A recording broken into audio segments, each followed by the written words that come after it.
Imagine பண்ணி பாருங்க. இது ஒரு தேர்தல் நாள். இன்னைக்கு நீங்க வாக்கு செலுத்தணும். ஆனா, நீங்க காலையில சீக்கிரமா எந்திச்சு போக தேவையில்ல. போய் கியூல நிக்க வேண்டிய அவசியம் இல்ல. முக்கியமா ரொம்ப வெயில்ல நின்னு வாக்களிக்கிறதுக்காக காத்திருக்கணும் அப்படின்ற அவசியம் இல்ல. ஒரே ஒரு ஃபோன், ஒரே ஒரு ஸ்வைப் நீங்க வாக்கு செலுத்திடலாம் அப்படின்னு சொன்னா எப்படி இருக்கும்? இது ரொம்ப ஃபியூச்சரிஸ்டிக்கா நமக்கு தோணுதில்ல? ஆனா, இது சீக்கிரமே நடக்கிறதுக்கான வாய்ப்புகள் நெறைய இருக்கு. இந்தியாவிலேயே முதல் ஸ்டேட்டா பீகார் இப்ப வர ஜூன் 28ஆம் தேதி அவங்களோட அர்பன் எலக்ஷன்ஸ்ல, அர்பன் போல்ஸ்ல இப்போ இந்த மெத்தட கொண்டு வர இருக்காங்க. அதாவது 2 ஆப் இருக்கு. இந்த ஆப் மூலமா வாக்கு செலுத்தும் முறையை அவங்க கொண்டு வராங்க. தற்போதைக்கு 50,000 பேருக்கு இதுக்கு அனுமதி என்பது அளிக்கப்பட்டிருக்கு. அதாவது முக்கியமா வயதானவர்கள், அதே மாதிரி நேரடியா வந்து வாக்கு செலுத்த முடியாத மாற்றுத்திறனாளிகள் இவங்களுக்கெல்லாம் இந்த ஆப்ஷன் அப்படின்றது கொடுக்கப்பட்டிருக்கு. சரி, டிஜிட்டல் ஓட்டிங், ஸ்மார்ட் போன் மூலமா ஓட் பண்றது, இதுல இருக்கக்கூடிய சாதக பாதகங்கள் என்ன? இப்ப இந்தியாவை பொறுத்த வரைக்கும் இந்தியா ஒரு மிகப்பெரிய ஜனநாயக நாடு. இங்க நடக்கக்கூடிய எலெக்ஷன் அப்படின்றது ரொம்ப மேசிவா இருக்கும். நிறைய மக்கள், அதாவது நிறைய பாப்புலேஷன் இருக்கக்கூடிய நாடா இருக்கக்கூடிய வகையில நிறைய வாக்காளர்கள் இருப்பாங்க. அவ்வளவு பேருடைய வாக்கும் நமக்கு முக்கியத்துவம் வாய்ந்ததா இருக்கு. இங்க இருக்கக்கூடிய எலெக்ஷன் ப்ராசஸுக்கு தான் நாம நிறைய செலவு செய்யறோம். அதற்கான நடைமுறைகள் என்பது ரொம்ப பெருசா இருக்கு. ஆனாலும் அதை சுலபமா இத்தனை வருஷம் இந்தியா செஞ்சிட்டு இருக்காங்க. அந்த வகையில இப்ப டிஜிட்டல் ஓட்டிங் கொஞ்சம் கொஞ்சமா வரப்போகுது. அடுத்தடுத்து மற்ற மாநிலங்கள் இதை செயல்படுத்துமா? இதுல இருக்கக்கூடிய சாதக பாதகங்கள் என்ன அப்படின்றத பார்த்துடலாம். முதலாவதா சாதகங்கள். நான் முன்னாடியே சொன்ன மாதிரி இது ரொம்ப வசதியான ஒரு விஷயம். கன்வீனியன்ஸ் இதில் அதிகம். நீங்கள் போய் கியூவில் நிற்க வேண்டாம். அதே மாதிரி வாக்கு செலுத்துறதுக்காக இப்போ நகரங்களில் வேலை பார்க்கக்கூடிய இளைஞர்கள் இருக்காங்க அப்படின்னா, இதுக்காக ஊருக்கு போகணும் அப்படின்றதுக்காகவே சிலர் வந்து வாக்கு செலுத்துறதுல இருந்து மிஸ் பண்ணிடுவாங்க. நம்ம இங்கே இருந்துக்கலாம் அப்படின்னு சொல்லி மிஸ் பண்ணிடுவாங்க. இந்த ஒரு லீவ்னால நம்ம என்ஜாய் பண்ணிக்கலாம்னு மிஸ் பண்ணிடுவாங்க. அந்த மாதிரி அம்சங்கள் குறையும். நம்ம ஃபோனில் இப்போ தான் வாக்கு செலுத்த முடியுமேனா அவங்க இன்ட்ரெஸ்ட்டாக வாக்கு செலுத்துவாங்க. அதே மாதிரி வயதானவர்கள் போய் வெயிலில் நின்று வாக்கு செலுத்துறதுக்காக ரொம்ப வெயிட் பண்ண வேண்டாம் அப்படின்னு சொல்லி வீட்டில் இருந்தே செலுத்தலாம். இந்த மாதிரி இதில் கன்வீனியன்ஸ் அப்படின்றது நிறைய இருக்கு. முக்கியமாக நீங்கள் டிராவல் பண்ண வேண்டிய அவசியம் அப்படின்றது கிடையாது. அடுத்தது ஓட்டர் டர்ன் அவுட் இன்க்ரீஸ் ஆகிறதுக்கான வாய்ப்புகள் நிறையவே இருக்கு அப்படின்னு சொல்லலாம். யூரோப் கண்ட்ரி எஸ்டோனியா அப்படின்ற கண்ட்ரி தான் முதல்ல அவங்க நாடு தழுவிய அளவில் முழுமையாக டிஜிட்டல் ஓட்டிங்கை கொண்டு வந்தாங்க. அவங்கக்கிட்ட இந்த ஓட்டர் டர்ன் அவுட் அப்படின்றதுல ஒரு சதவீதம் இன்க்ரீஸ் ஆயிருக்கு, நிறையவே இன்க்ரீஸ் ஆயிருக்கு. அவங்களுடைய வாக்காளர்களில் இப்போ கிட்டத்தட்ட 50% பேர் ஸ்மார்ட் ஃபோன் மூலமாக தான், ஆப் மூலமாக தான் வாக்குகளை செலுத்துகிறாங்க. அப்போது ஓட்டர் டர்ன் அவுட் இன்க்ரீஸ் ஆகிறதுக்கான வாய்ப்புகள் என்பது நிறைய இருக்குது. மூன்றாவது அம்சம், நீங்கள் தேர்தலுக்காக செலவழிக்கக்கூடிய பணத்தை மிச்சம் பண்ணலாம்.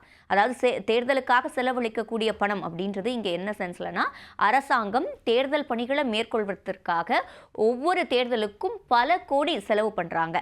அதை வந்து இவங்களால் மிச்சம் பண்ண முடியும். அந்த வகையில் இது ஒரு சிறப்பம்சம் அப்படின்னு நம்ம குறிப்பிடலாம். அது மட்டும் இல்லாமல் இது ஒரு ஈகோ ஃப்ரெண்ட்லி அம்சம்.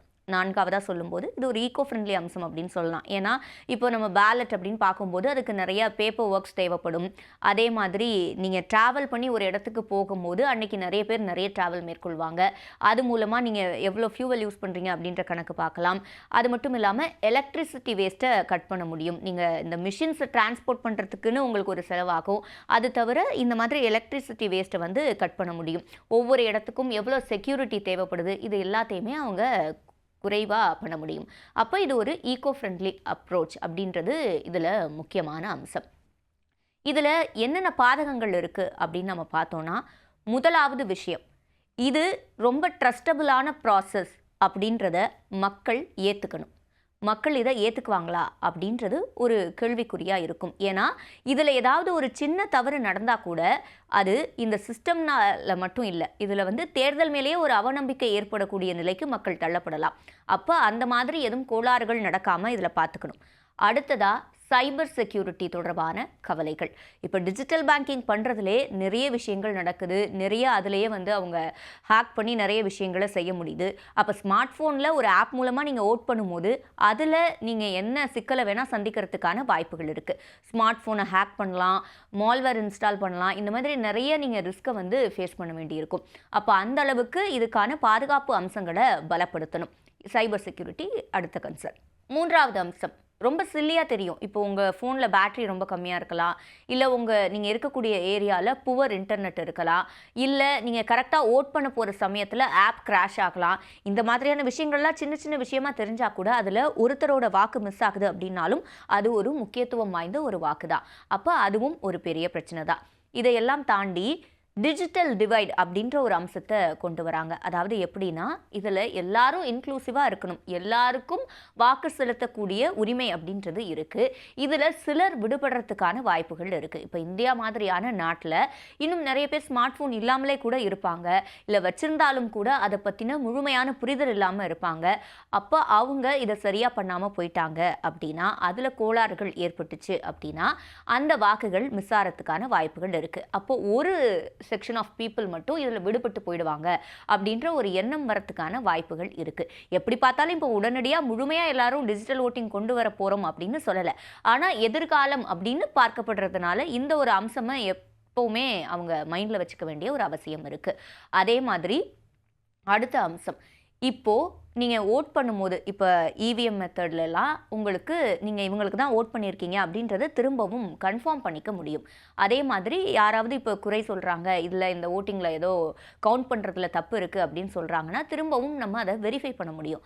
ஆனால் டிஜிட்டல் ஓட்டிங்கில் அதை வெரிஃபை பண்ண முடியுமா அப்படின்ற ஒரு மிகப்பெரிய கேள்வி இருக்குது.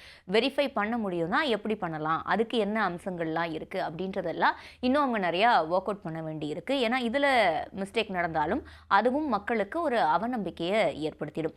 அப்போ இந்த மாதிரியான விஷயங்கள் எல்லாம் கன்சர்ன்ஸ் அப்படின்னு சொல்லலாம். ஆனால் இதில் ரொம்ப முக்கியமான இன்னொரு அம்சம் சாதகம் அப்படின்னு பார்க்கும்போது உங்களுக்கு ஓட் பண்ணுறதுக்கான ரிசல்ட்ஸ் சீக்கிரமே கிடைக்கிறதுக்கான வாய்ப்புகள் இருக்குது. மேன் பவரும் ரொம்ப கம்மியாக தான் தேவைப்படும். ஏன் அப்படின்னா டிஜிட்டலாக ஓட் பண்ணும்போது அது அப்படியே ரெக்கார்ட் ஆகி கவுண்டிங்கை வந்து இமீடியட்டாக நம்ம ரிலீஸ் பண்ண முடியும். அந்த மாதிரியான வாய்ப்புகள் இருக்குது. அதே மாதிரி இப்போது ஒரு தேர்தல் நாள் அப்படின்னா எந்த தேர்தலாக இருந்தாலும் அதுக்கு நிறைய ஸ்டாஃபை யூஸ் பண்ண வேண்டிய அவசியம் இருக்குது. அது இதில் குறைவாக இருக்கும். இந்த மாதிரியான விஷயங்கள் இருக்குது. அப்போது உங்களுக்கு எது சரின்னு படுது? இப்போ டிஜிட்டல் ஓட்டிங் அப்படின்ற ஒன்று தமிழ்நாட்டில் கொண்டு வராங்க அப்படின்னு நம்ம இமேஜின் பண்ணிக்குவோம். நீங்கள் அதை ப்ரிஃபர் பண்ணுவீங்களா மாட்டிங்களா? உங்களுக்கு என்ன தோணுது அப்படின்றதையும் இந்த காணொலியோட கமெண்ட்ஸில் நீங்கள் பதிவு பண்ணலாம். உங்களுக்கு இதில் எது பெனிஃபிட்டாக தெரியுது, எது குறைகளாக தெரியுது அப்படின்றதையும் நிச்சயமாக கமெண்ட் பண்ணுங்கள்.